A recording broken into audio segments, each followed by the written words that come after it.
Serangan cyber bisa terjadi di belahan negara mana saja.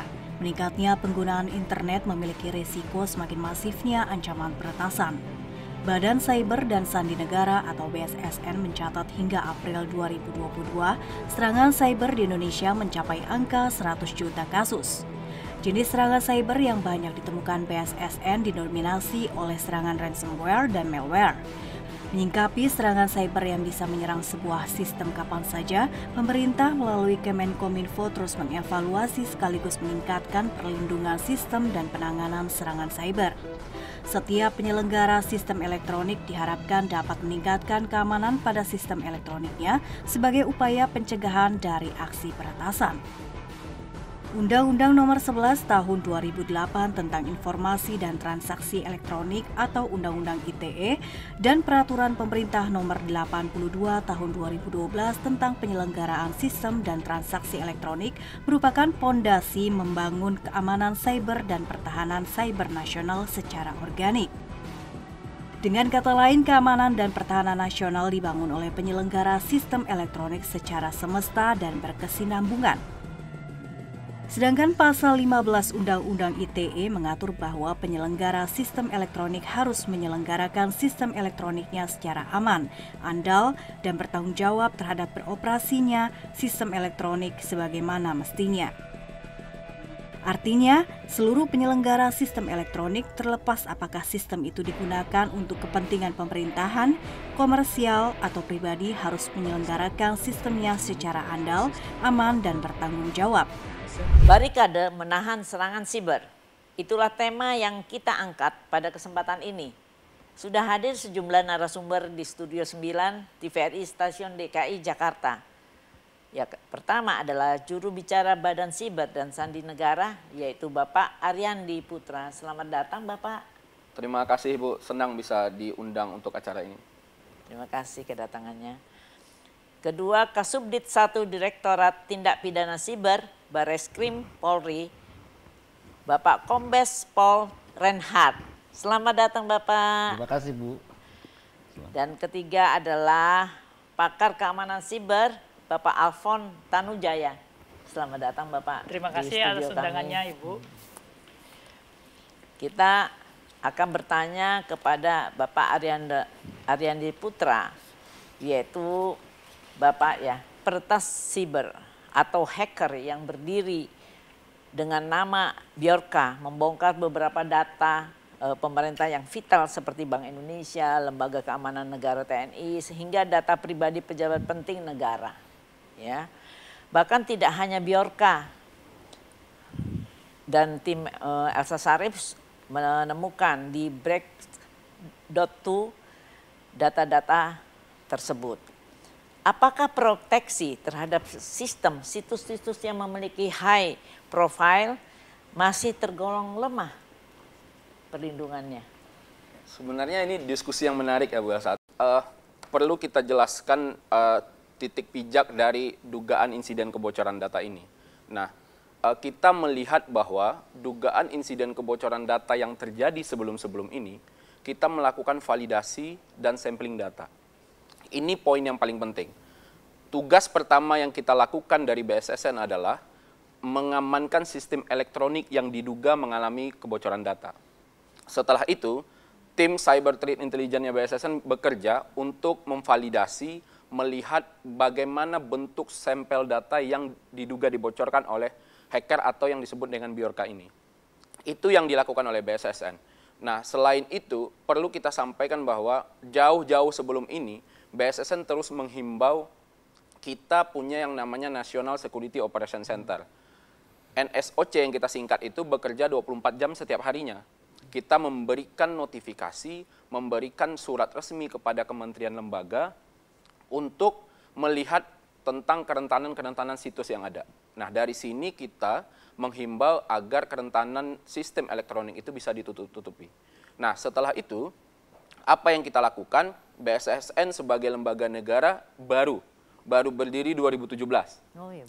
Nah, ini mungkin banyak masyarakat yang tidak tahu Bu Elsa. Jadi BSSN baru berdiri 2017, lembaga yang bertanggung jawab langsung kepada Presiden. Nah, kita menyusun berbagai regulasi, Peraturan BSSN nomor 8 tahun 2020, Peraturan BSSN nomor 4 tahun 2021. Apa isinya? Pedoman dan strategi-strategi yang bisa dilakukan agar setiap penyelenggara sistem elektronik itu mematuhi pedoman-pedoman tersebut. Ini yang terus kita lakukan dan kita himbau. Tidak hanya kepada penyelenggara sistem elektronik, tapi juga kita sampaikan ke masyarakat. Ini loh yang dilakukan oleh BSSN. Gitu, Elsa. Saya bertanya kepada Bapak Kombes Pol Reinhardt, ya. Bagaimana ya dari kepolisian ini mendeteksi awal terhadap adanya serangan siber? Apakah menunggu ada gangguan dulu baru melakukan patroli atau memang anytime 24 jam itu dilihat jika ada gerakan-gerakan yang akan mengganggu sistem keamanan terhadap kerahasiaan negara kita di dalam digital. Bu, jadi sebenarnya untuk mengetahui apakah ada serangan siber apa tidak, itu memang sangat sulit, Bu. Sangat sulit mengetahui bagaimana suatu sistem sudah diserang atau tidak. Kami sendiri itu banyak tahu justru dari forum-forum yang ada di darknet. Ya, di darknet itu biasanya ada beberapa situs-situs yang dihack dan data-datanya dijual kepada umum. Kami juga tahunya kebanyakan dari situ dan beberapa informasi. Jadi memang kalau untuk mengatasi serangan siber itu sendiri dibutuhkan penjagaan yang terus-menerus. Karena kita pun tidak bisa bertanggung jawab terhadap satu wilayah Indonesia. Jadi masing-masing pemilik server yang ada di Indonesia dia mempunyai admin. Admin itu ya yang pertama kali harus tahu. Nah itu seperti tadi dari Bapak dari BSSN bilang kalau setiap ada kebocoran sebaiknya melaporkan ke lembaga itu. Jadi kita bisa sama-sama dan kami selama ini juga bekerja sama dengan BSSN apabila ada kebocoran-kebocoran saling bertukar informasi dan lain sebagainya. Ada beberapa hacker yang mengganggu sistem yang berasal dari Indonesia. Ada juga. Ya. Dan ini pun sekarang sistem dari mereka udah lebih canggih, lebih double layer dan lain sebagainya karena mereka kebanyakan kan mengetahui ada serangan itu kan dari log data. Siapa aja yang berhasil masuk ke dalam sistem. Yeah. Nah itu sistem itu mereka menggunakan IP yang dari luar negeri. Ya itu bagaimana? Tapi kadang-kadang IP itu pun bisa mereka menggunakan yang kita sebut VPN. Jadi bisa dialihkan. Nah ini tantangan kami terus terang itu. Sekarang kami harus mengurut lagi satu persatu dari mana IP itu berasal. Iya, Bapak Alfon. Bagaimana Bapak menganalisa keamanan siber di Indonesia, terutama pada situs itu memiliki data yang memiliki nilai dari segala aspek, dari aspek keamanan negara, ekonomi, dan pribadi-pribadi dari pejabat-pejabat negara Indonesia. Mungkin kita perlu melihat lebih jauh bahwa digitalisasi ini bagaimana terjadinya. Sebenarnya terjadi lompatan pemanfaatan digital. Jadi tanpa pandemi pun sebenarnya digitalisasi sudah bergerak sangat kencang. Masyarakat cukup sulit menyesuaikan diri dengan digitalisasi. Apalagi ada pandemi selama 2 tahun. Ibaratnya bandul jam itu diayun sangat kencang ke kanan, di mana orang nggak boleh kemana-mana, semuanya di rumah, work from home, belanja dari rumah, e-commerce semua. Nah itu akibatnya semua data digital membludak dan kita belum terbiasa dengan pengamanan data digital itu. Nah, jadi memang itu tantangan harus dihadapi, Bu. Terutama Indonesia. Kenapa? Karena Indonesia sebagai negara dengan penduduk nomor 4 di dunia, pengakses internet hari ini Januari 2022 itu sudah lebih dari 200 juta. Nah, jadi ini memang menjadi satu tugas yang sangat berat dan tantangan yang besar. Karena memang kan dari awal tadi Bapak bilang bahwa Presiden mendirikan BSSN melihat urgensi dari negara umumnya masyarakat ya Pak ya, untuk dilindungi data-datanya kan. Karena kan sekarang banyak sekali seperti tadi Pak Alphonse bilang, berapa tadi 200 sekian juta manusia, dan hampir semuanya kita ini kan menggunakan digitalisasi ya Pak ya. Dan tentunya ini memerlukan pelindungan yang sangat sangat baik ya Pak ya. Dan karena di situ ada nilai ekonomi dan seterusnya. Dan tadi juga dari pihak kepolisian sendiri mungkin sudah banyak laporan ya Pak ya mengenai hal ini ya. Dan ini menjadi PR, mungkin kerjasama yang harus saling koordinasi yang sangat baik antara kepolisian dengan BSSN untuk memproteksi data penduduk kita ya, dan tentunya data-data yang ada di dalam lembaga-lembaga pemerintah khususnya. Baik, tetap di Evening Show with Elsa Syarif, kita akan kembali di segmen kedua.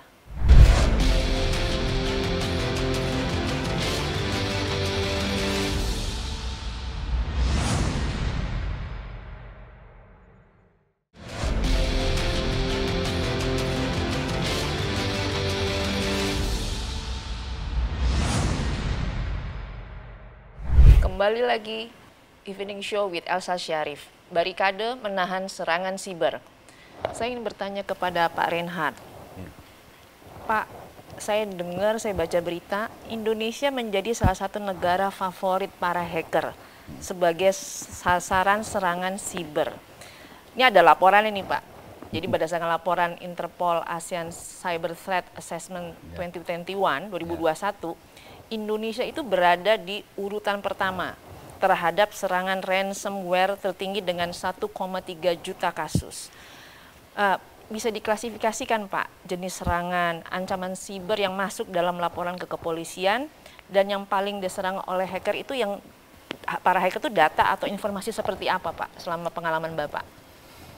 Ya, jadi memang bisa dikatakan data yang dari Interpol itu banyak kebenarannya. Kita bilang banyak kebenarannya. Ya memang kenapa jadi sasaran, mungkin juga seperti dari Pak Alphonse bilang tadi, sistem keamanan kita memang belum terlalu baik. Ransom, artinya ransom mereka kan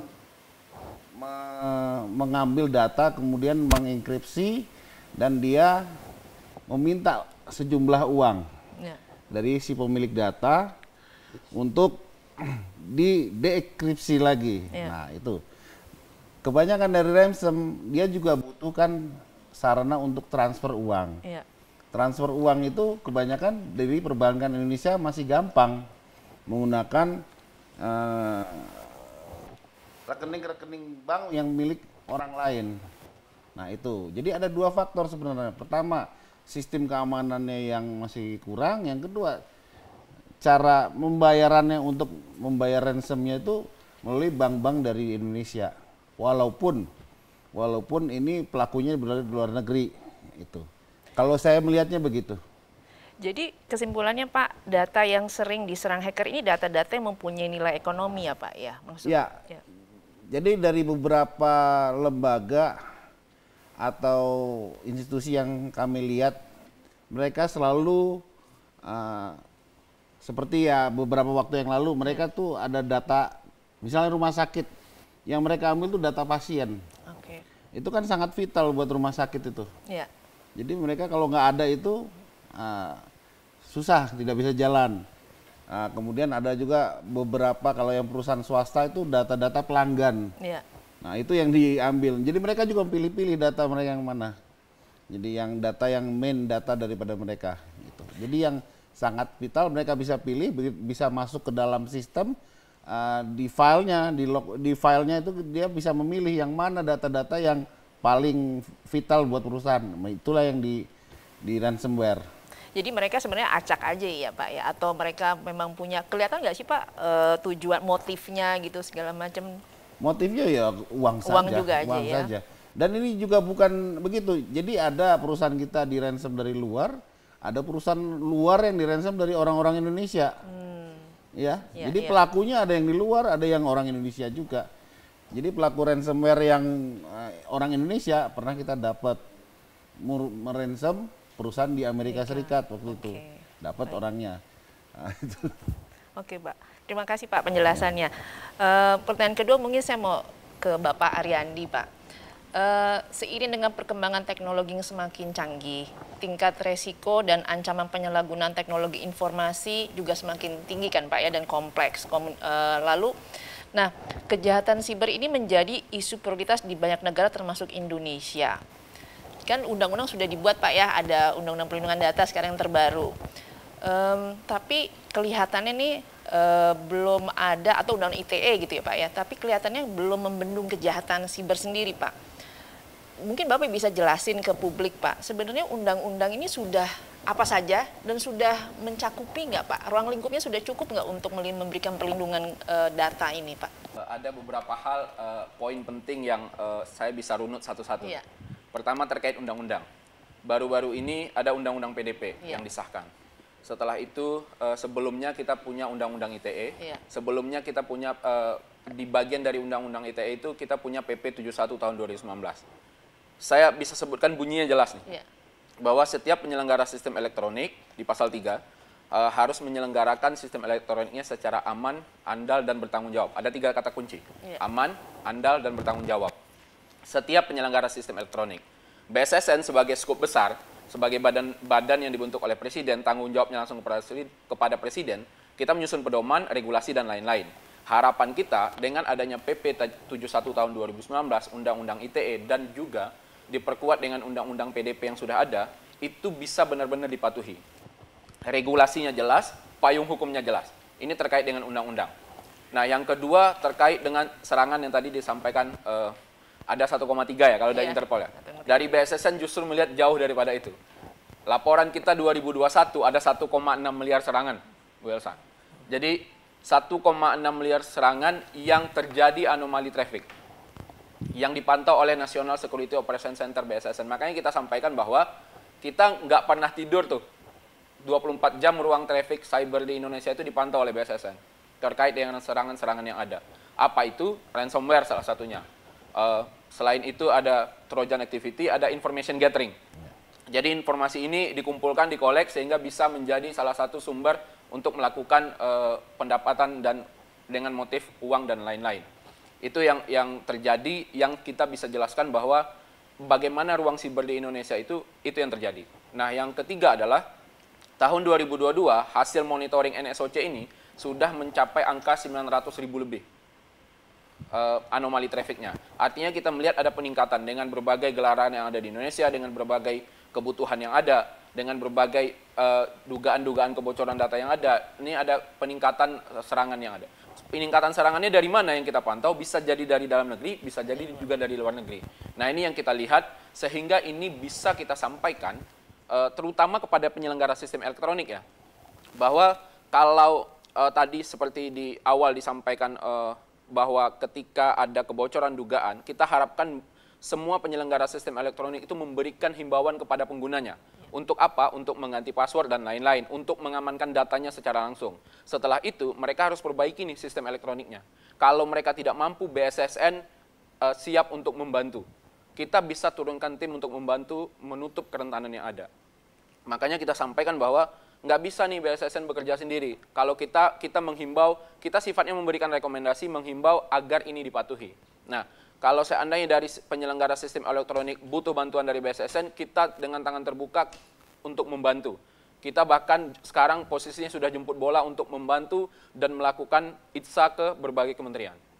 ITSA ini apa? IT Security Assessment yang kita lihat dari sistem elektronik yang ada. Kita udah jemput bola posisinya. Jadi semua kementerian lembaga bagi yang merasa ada kerentanan atau apa, kita lakukan ITSA.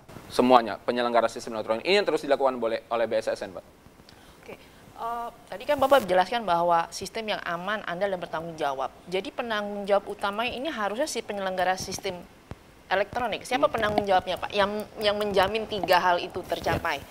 Merujuk PP 71 tahun 2019, di pasal 3, penyelenggara sistem elektronik harus bertanggung jawab. Merujuk PP 71 tahun 2019. Nah, jadi waktu adanya kisruh kebocoran data sebelumnya, BSSN yang tegas sampaikan dari awal bahwa keamanan siber tanggung jawab bersama. Keamanan siber itu harus dilakukan secara semesta dan butuh bergandengan tangan dengan semua pihak. Jadi kalau BSSN tidak bisa langsung masuk ke sebuah sistem elektroniknya sebuah kementerian lembaga atau penyelenggara sistem elektronik tanpa izin. Ini regulasi yang harus dipahami juga oleh masyarakat. Jadi ketika ada izin dari penyelenggara sistem elektronik agar BSSN bisa melakukan validasi dan lain-lain, kita bisa bantu. Makanya kita butuh mereka untuk menyampaikan kepada kita butuh bantuan untuk dilakukan.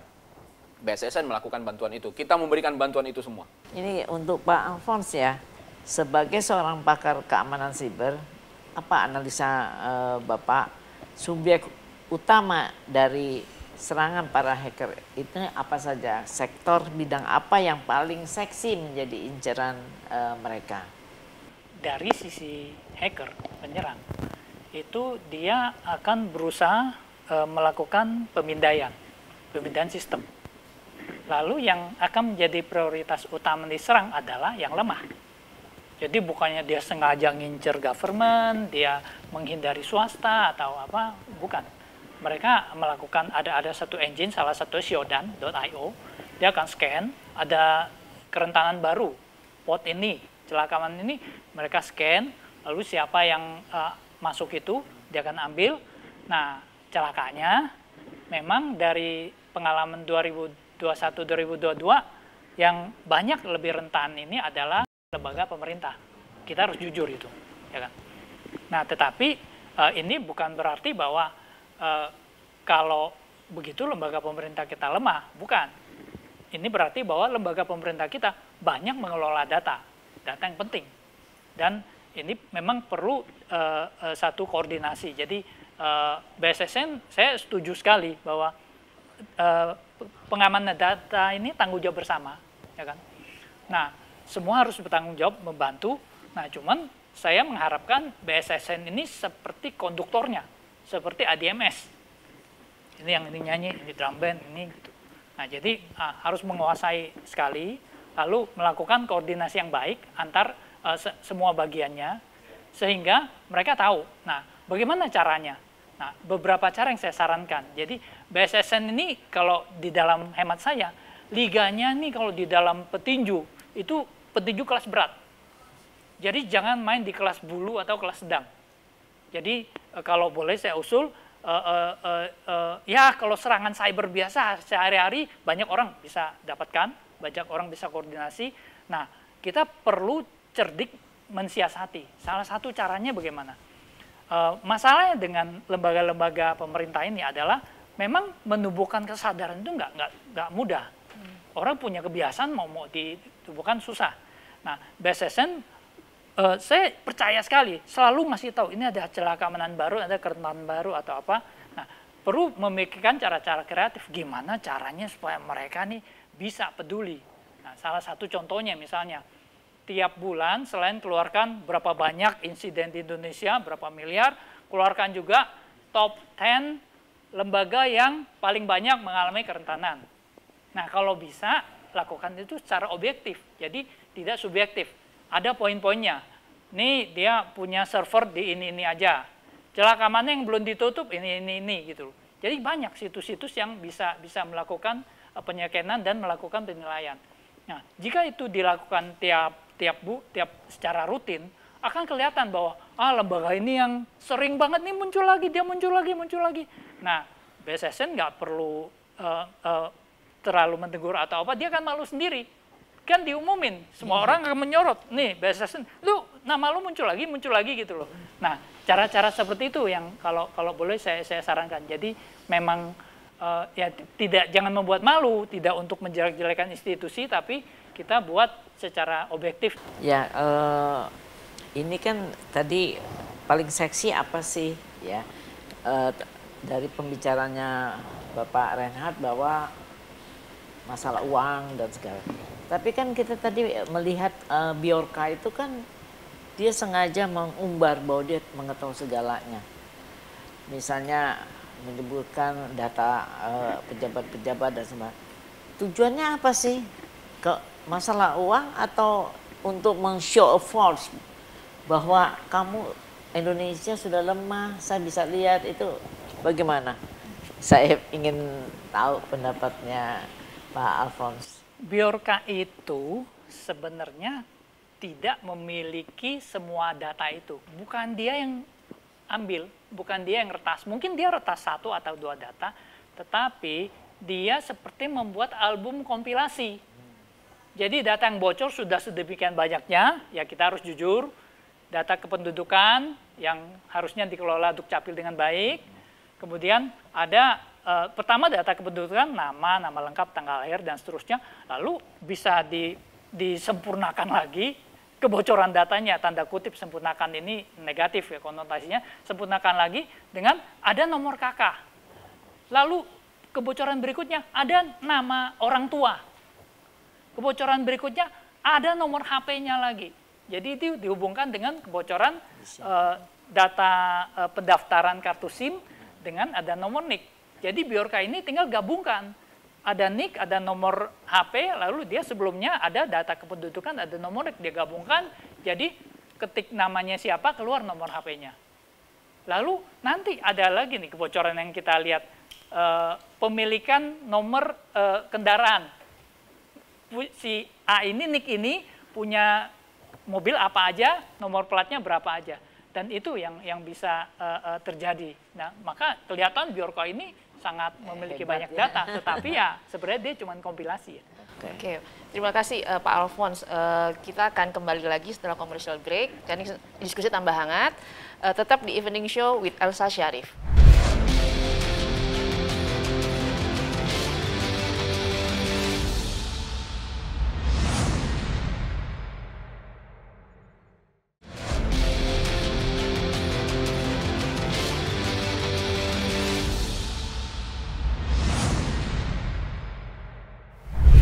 Kembali lagi bersama Evening Show with Elsa Syarif.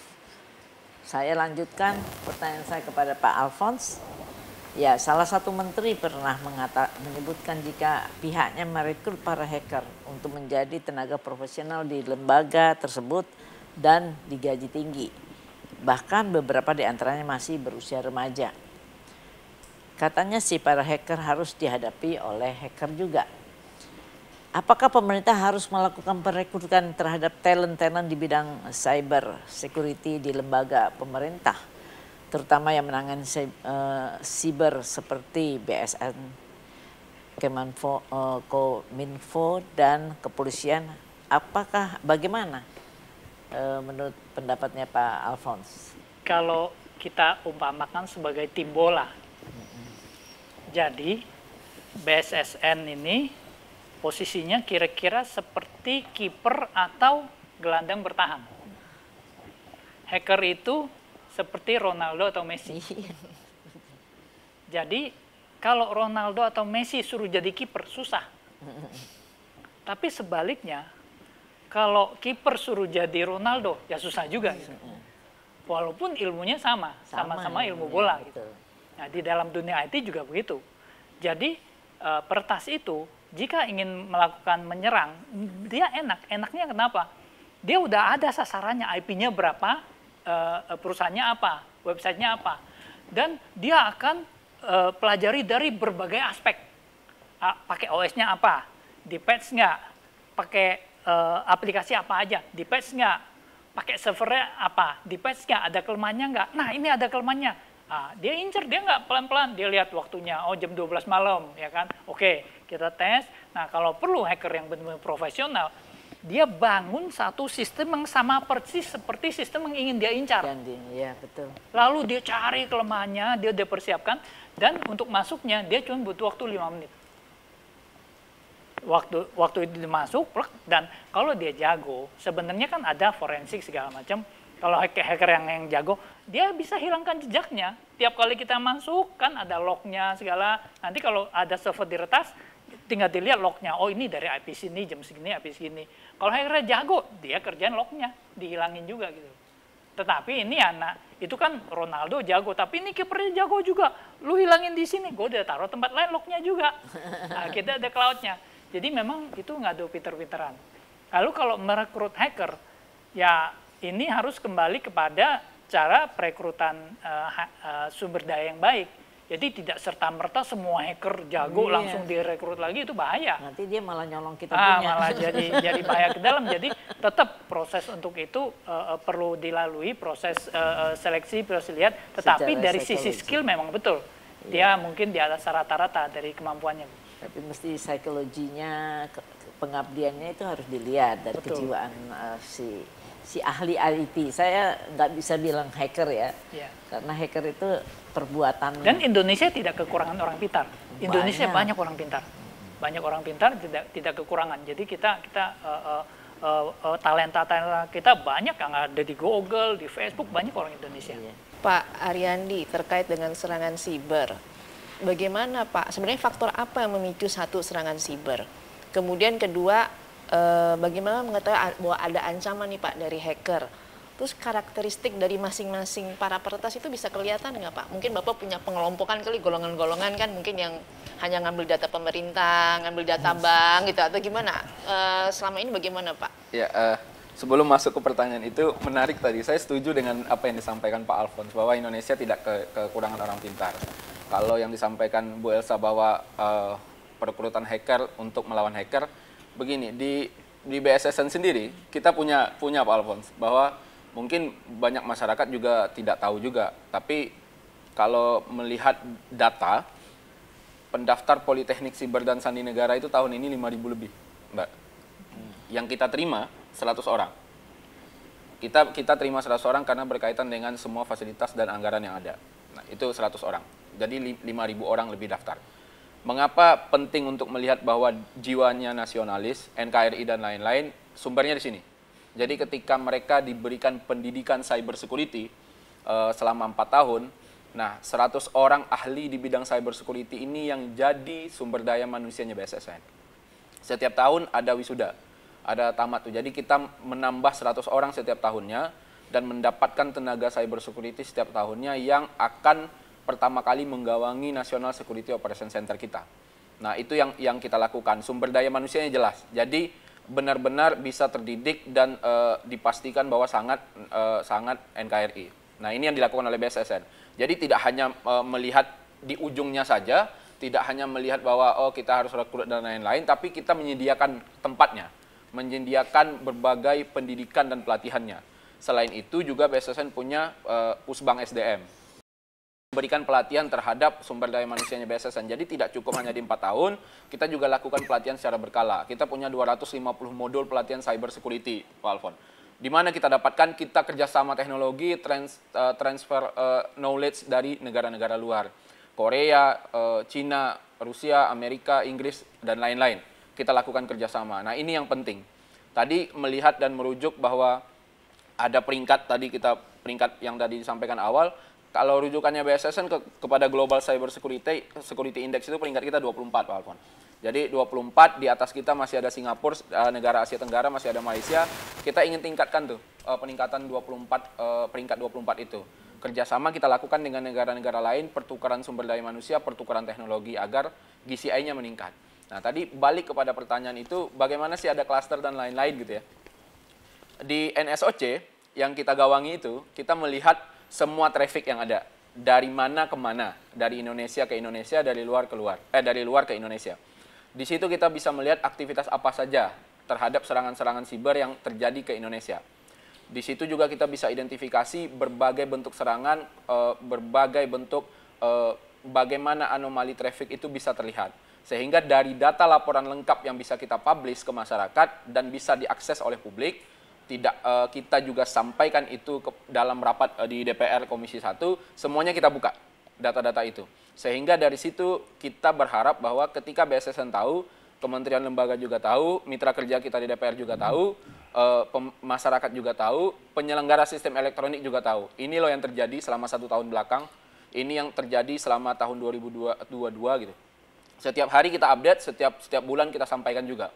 Nah, ini yang terus kita susun agar menjadi perhatian bersama seluruh masyarakat tingkat aktivitas dari anomali traffic ataupun serangan yang terjadi ke Indonesia. Nah, ini yang terus kita lakukan, Mbak. Jadi sudah ada datanya juga? Sudah ada datanya. Secara lengkap laporan monitoring tahun 2021 tuh kita publish. Lengkap kita publish di websitenya BSSN, kita publish juga ke masyarakat. Jadi kan di era digitalisasi semua bisa menjadi berita. Bu. Jadi semua orang bisa mendapatkan informasi. Kita punya media sosial BSSN, kita sampaikan juga di sana.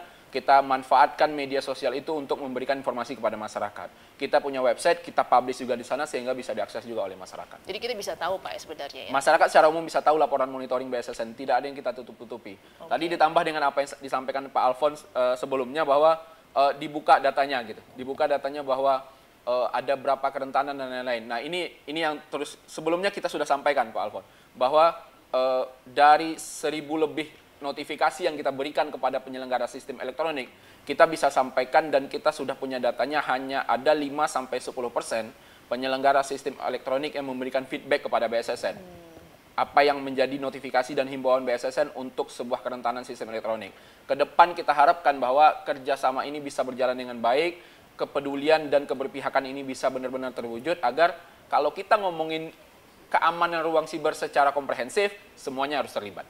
Oke Pak, ya menarik Pak. Tadi juga menarik Bapak mengatakan ada politekniknya malah ya Pak ya. Iya. Oh jadi juga baru tahu nih. Kalau ada orang bilang bahwa banyak nggak sih ahli IT di Indonesia, banyak. Tapi seberapa banyak ahli cyber security di Indonesia? Ini yang jadi pertanyaan. Oke. Roadmap yang kita susun di tahun 2019, kita butuh sumber daya manusia yang ahli di bidang keamanan siber itu 18.000 orang kurang lebih.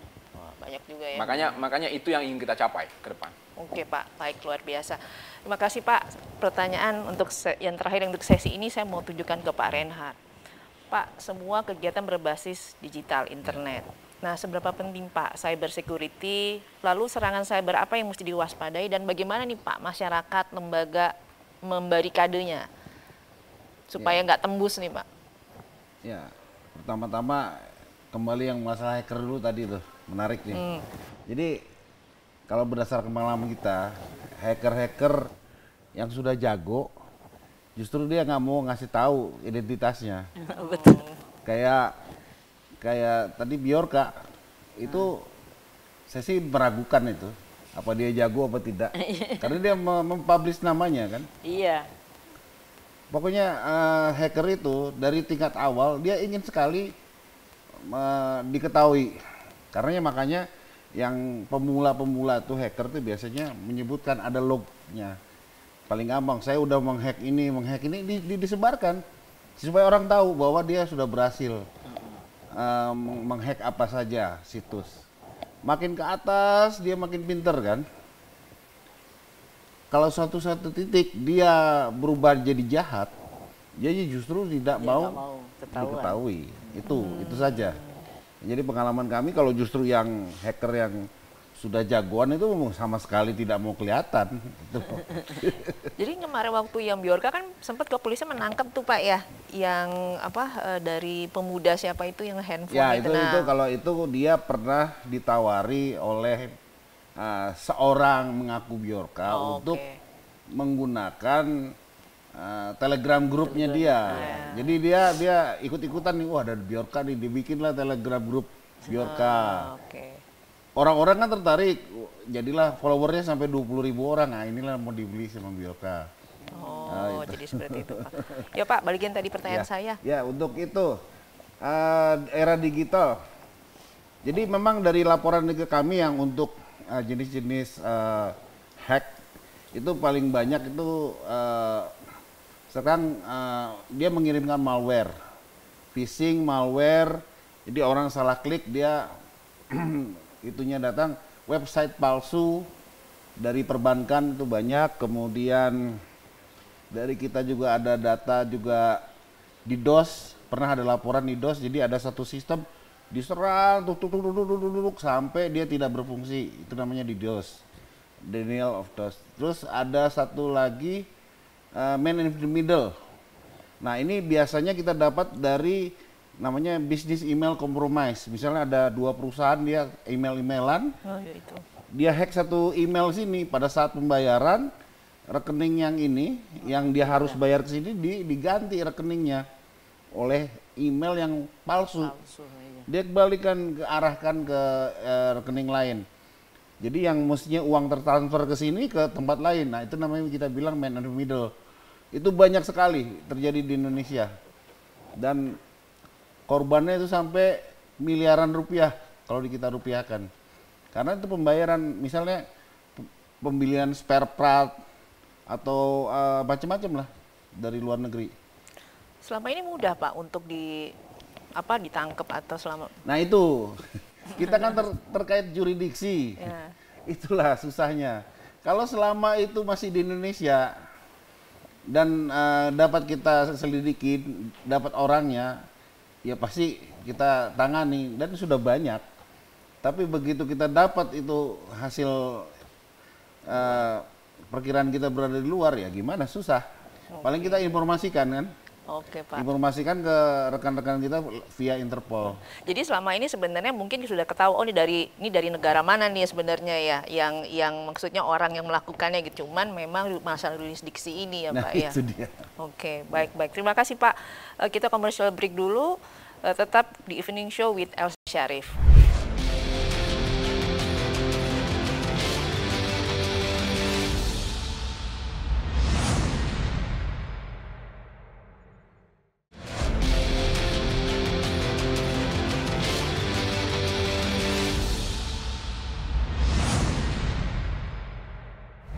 Kembali lagi di Evening Show with Elsa Syarif. Saya ingin bertanya kepada Pak Ariandi Putra ya, upaya dan langkah-langkah yang yang saya pikir sudah tidak akan lagi, sudah ada langkah-langkahnya yang dilakukan BSSN untuk mengatasi hacker yang tentunya uber-uberan ya kecanggihannya, terutama melindungi data pribadi masyarakat maupun instansi yang khawatir akan disalahgunakan. Juga melindungi data-data penting pemerintah di bidang pertahanan keamanan dan perbankan. Karena mereka ini cerdas-cerdas. Jadi memang harus di-cut. Memang tadi ada politeknik, tetapi kan mereka kan baru belajar ya.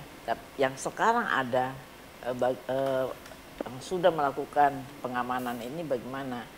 Dan terhadap kebocoran-kebocoran itu, karena ini kan keamanan yang penting itu perbankan, keamanan negara, sehingga jangan sampai mengetahui kekuatan negara kita. Itu paling penting karena kita kan nggak mau dapat serangan-serangan yang menjatuhkan negara kita.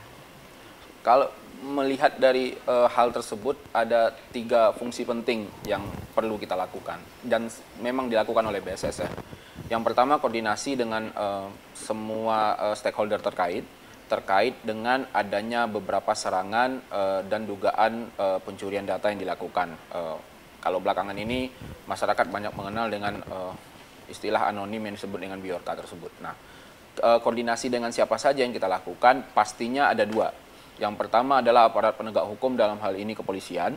Yang kedua adalah dengan penyelenggara sistem elektronik yang diduga mengalami insiden kebocoran data. Siapa-siapa saja yang memang dibuka datanya sebelum-sebelumnya, yang dilihat dan dipublish di dark web maupun di deep web oleh si hacker ini.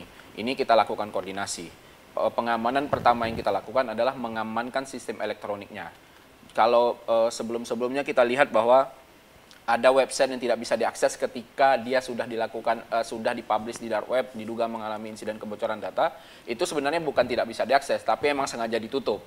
Ditutup dulu, kita amankan dulu sistem elektroniknya, websitenya supaya tidak bisa diambil ataupun kita duga mengalami kerentanan sehingga itu bisa diamankan dulu. Setelah itu baru kita lakukan validasi, melihat sampel data, ada yang kita temukan publikasi-publikasi ulang yang dilakukan dari publish data yang ada, sehingga kita bisa melihat tidak semua data itu menjadi data-data baru. Nah, selain itu, 2 hal lain lagi yang kita lakukan adalah himbauan kepada penyelenggara sistem elektronik. Titik pijaknya adalah PP 71 tahun 2019 yang tadi saya sampaikan di awal. Selain itu kita himbau juga kepada masyarakat. Jadi dari hulu ke hilir kita lakukan di BSSN. Kita tidak hanya fokus kepada penyelenggara sistem elektronik, pemerintahan provinsi, daerah, pemerintahan pusat, tidak hanya itu. Jadi ada bagian kecil dari BSSN yang juga memberikan literasi kepada masyarakat. Kita manfaatkan semua akses terhadap media sosial yang ada, kita berikan literasi bagaimana bijak menggunakan internet, bagaimana bijak menggunakan media sosial. Apa-apa saja, contohnya seringlah kita sering menghimbau masyarakat untuk mengganti password itu 1 bulan sekali, 2 bulan sekali, atau 3 bulan sekali. Jangan menggunakan password dengan menggunakan nama ibu kandung, nama diri sendiri, nama tanggal lahir, hewan kesayangan, dan lain-lain. Nah itu logika sederhananya begini, semakin mudah password kita ingat, semakin mudah juga dibobol oleh hacker. Nah itu, semakin kita mudah ingat, orang lain juga akan mudah ingat password tersebut. Nah, itu logikanya. Makanya kita himbau untuk menggunakan kombinasi angka dan huruf password. Selain itu, ketika ada menemukan link yang dikirim ke WhatsApp, link ke media sosial, jangan pernah buka link yang dikirimkan kalau seandainya tidak tahu siapa pengirimnya. Apalagi kita mencurigai link-link tersebut. Lebih baik kita lakukan dulu verifikasi, kita lihat dulu di Google, kita bisa cek ada himbauan, contohnya bantuan bansos dan lain-lain yang tiba-tiba ada link harus ngisi data, kan ada tuh di beberapa masyarakat itu muncul. Nah, itu lebih baik cek di Google dulu. Oh, ternyata di Google itu boleh muncul semua, ada link hoax yang bisa menanamkan virus ataupun sejenisnya. Nah, ini yang perlu dilakukan oleh masyarakat. Tingkat literasi keamanan siber kita itu, dalam penelitian Oliver Wyman itu peringkat 46 dari 50. Bu Elsa, peringkat 46 dari 50, artinya peringkat 4 terbawah dari 50 negara yang diteliti. Nah, Singapura berada pada peringkat 2, Swiss berada pada peringkat pertama. Artinya, di negara Asia Tenggara hanya 2 negara yang diteliti, Singapura dan Indonesia. Singapura yang negaranya kecil seperti itu, Indonesia dengan jumlah penduduk 274 juta jiwa, tentu tidak apple to apple untuk membandingkan. Tapi inti dari penelitian ini yang kita lihat adalah bagaimana kesadaran masyarakat terhadap keamanan siber itu juga masih rendah. Yang kita sampaikan bahwa ketika transformasi digitalnya tumbuh, industrinya tumbuh, internet itu menjadi sendi kehidupan masyarakat, tapi literasi terhadap keamanan sibernya tidak tumbuh. Ini yang terus kita himbau. Makanya BSSN melakukan sebuah gerakan yang kita sebut dengan gerakan jaga ruang siber. Ini yang kita harapkan menjadi gerakan nasional, gerakan bersama untuk menumbuhkan kesadaran dan keamanan informasi di tengah-tengah masyarakat. Dan juga kepada semua penyelenggara sistem elektronik. Itu yang terus kita lakukan, Bu Elsa. Iya. Bisa dilanjutkan, Dis, kepada Bapak Reinhard. Iya, Pak Reinhard. Nah, bentuk koordinasi, Pak. Tadi kan Pak Aryani bilang ada bentuk koordinasi lembaga-lembaga terkait. Bagaimana Pak koordinasi selama ini dengan BSSN dan lembaga terkait lainnya? Ya, kalau dari segi tugas kan sudah jelas itu.